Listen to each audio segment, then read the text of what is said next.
Hello, my friend, wherever you are. I'm sending you love, the power of positivity, and vitamin D somewhere up there. But my friend, welcome to the Gazillionaires Club. So the gentleman back there, you want to say hi to the camera?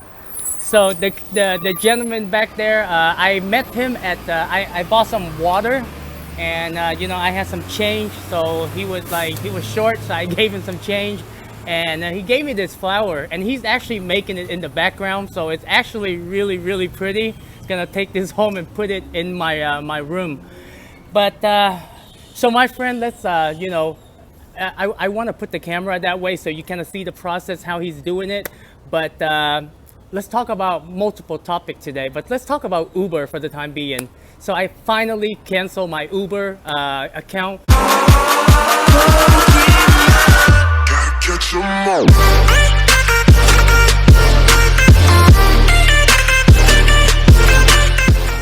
Because they kept on, they kept on switching from one representative to the next, but they never really solved my issue. And once you transfer to a new representative, I feel like I've been talking to bots the whole time. I have emails to back it up, but then I just don't even bother to I don't want to take time out of it and then just put everything together to prove what I have to say. It's just ridiculous.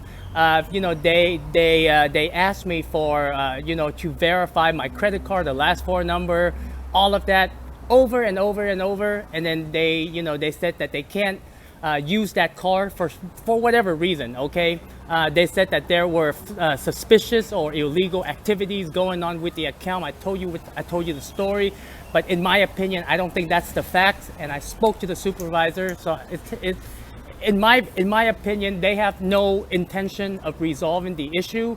And they want me to input another credit card on file. And the reason why I don't want to do it, if they can ban my first credit card, and I have proof that it wasn't illegal activities, and they have no intention of resolving the issue, they can do the same thing with the next one. There are two things that are infinite: the universe and dumb bitches. So that's why I was like, go ahead and just close my account, and I have to wait for 30 days. And the other thing with technology, right? I mean, they can be good and they can be bad. And when we look at everything that's happening today, in my opinion, it's pretty bad. Okay, as far as with Airbnb, with Uber, I mean, they're great services. But imagine the moment they choose to ban you because of your political belief, or they're pushing certain agenda. Either support Ukraine, support Black Lives Matter, whatever, okay? Because once these companies, first of all, they're collecting so much personal information and being sold to the highest bidder. And when they push a certain message, and for example, if you are a customer and you don't agree, my friend, or you have a different view, you can get banned from the service. And those are something that we should all watch out for, because when a company should be independent, should be fair, should not be about a political belief, right? If you are providing a service and people are willing to pay, but you ban them because of their political belief, then fine, I will go elsewhere, or you should go elsewhere, my friend, because that's a dangerous territory. And with everything that's happening with Bitcoin and stuff like that, with Canada, with Ukraine, Russia, and the thing is, I don't pick, I'm never for war. I just don't believe in it, because at the end of the day, the regular people are the ones that suffer. However, when we think back at the 9/11, even during the Vietnam War, we know that after the war, 20, 30 years later, documentary would come out and say that, oh, this was the reason why we went to war. 9/11 was the same thing, and then here we are pushing for another Ukraine and Russia, which is, in my opinion, these are the same people, the same institutions, same company, same individuals that are pushing propaganda, mainstream media, even governments, right? And like I said, there are good and bad in every part of those category, but it seems like the one that, tend to push the propaganda and people just bought up because of the fear. Insanity I feel lately. Oh, oh, oh, reality so fake lately. Which is unfortunate. Now let's go to Bitcoin, okay? Because the more I see what's happening with the world, the more I'm becoming a Bitcoin maximalist.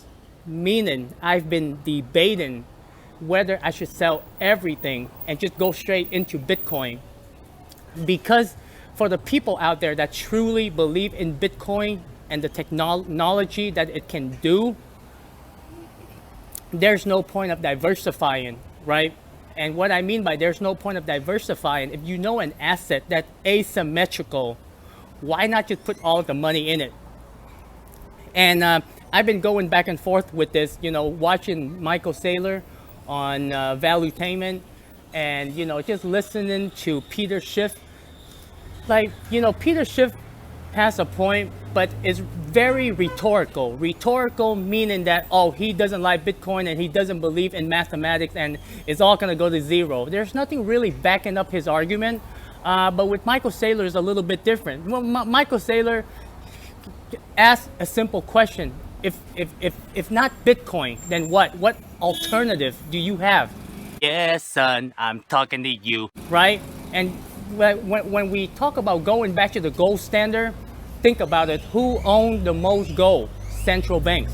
Russia, China. All of still countries that are, it's still going to be the same toilet, okay? And the other thing is, my friend, like right now, like I know that the crypto space is gonna evolve as a whole. It's not just going to be Bitcoin, but for some reason, like, I feel like with everything that's happening with exchanges and how like people in crypto are donating to certain administration, and I mean the game is still there. The lobbying game, the kind of like the I wouldn't use the term bribery, but I don't know any other word. It's kind of like donation, right? Donation. It's still gonna be the same game. And hola, oh, gracias. Wow. Oh, grasshopper. So my friends, so you see this? So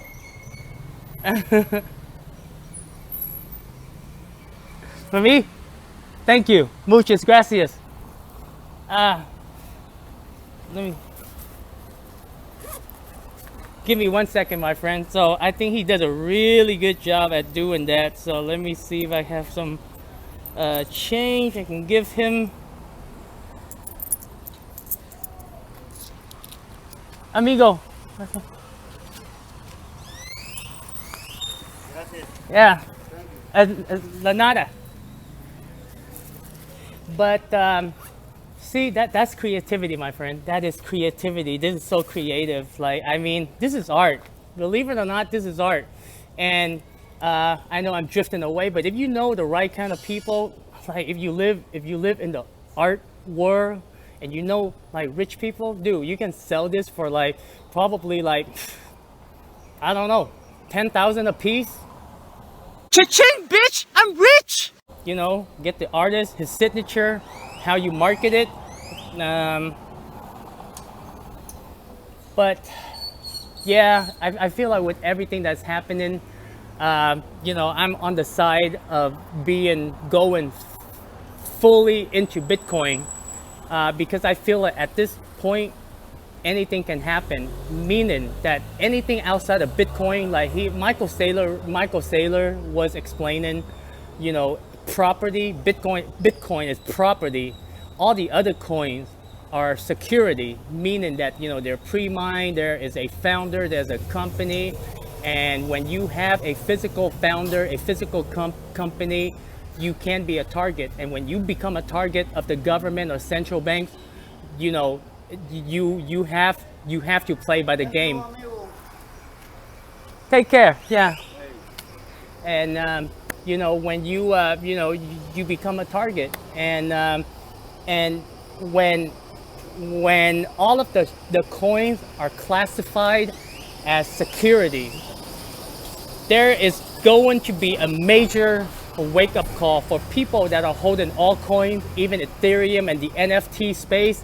And like right now, I'm back at where I started. You know, it took a while for me to even think about purchasing other coin.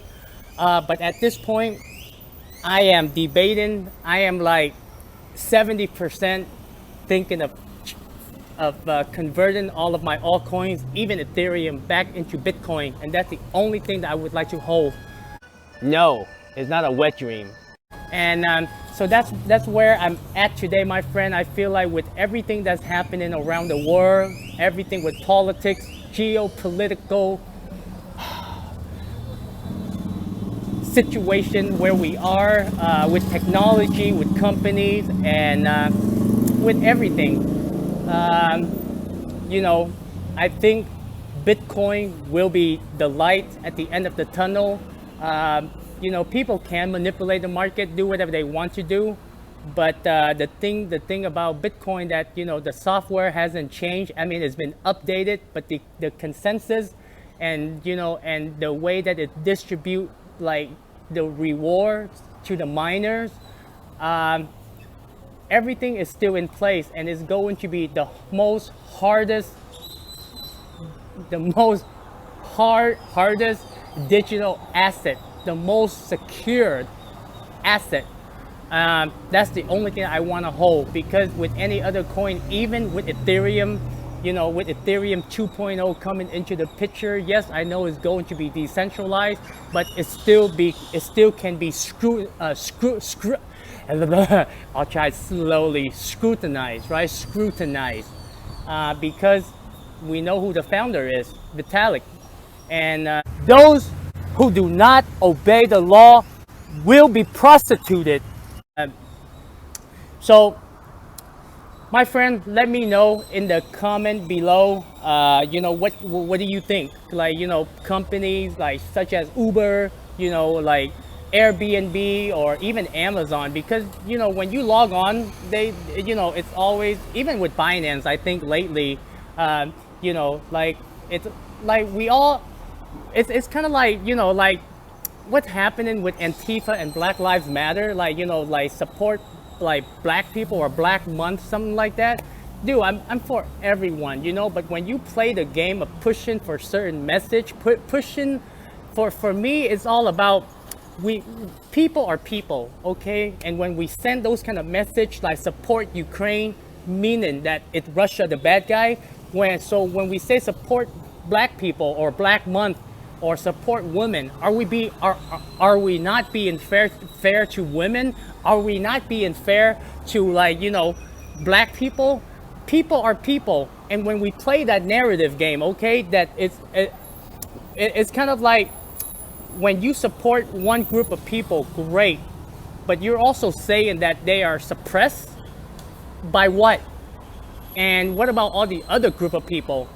So for me, it's like when companies are pushing for a certain message, or when companies start banning people for their political belief, especially with the bank that we see lately, you know, let me know what are your take on it. When I see people make wrong choices in life, I don't know how to help them, so I let it be, so I can grab them by the pussy. And the one thing that I want you to remember, my friend, all of these companies cannot exist without customers, meaning you and I, okay? And if they think that they have too much power, they think that they can control and push certain message, and they can tell the people or client how to use their platform, who they welcome, then let them play their game. But don't play their game, okay? And if you can, stick with Bitcoin for now, because like I am 70% on the side of switching all of my altcoins to Bitcoin. And because if it's, if you truly believe that Bitcoin is an asymmetrical asset, the hardest digital asset, go all in. Yeah, I mean, Michael Saylor does, Palm does. I know, a lot of the crypto people, they don't go all in, but about 60 to 70%. I'm talking about 95%. So my friend, let me know. Let me know what you think with this whole, AI companies that are supporting certain message, and then Bitcoin, Ethereum. Where are you at? Let me know. Make a video. Use the hashtag Gazillionaires Club, and we'll get this conversation going. Much love, okay? And by the way, grasshopper. This is a rose. Beautiful. Ta-da!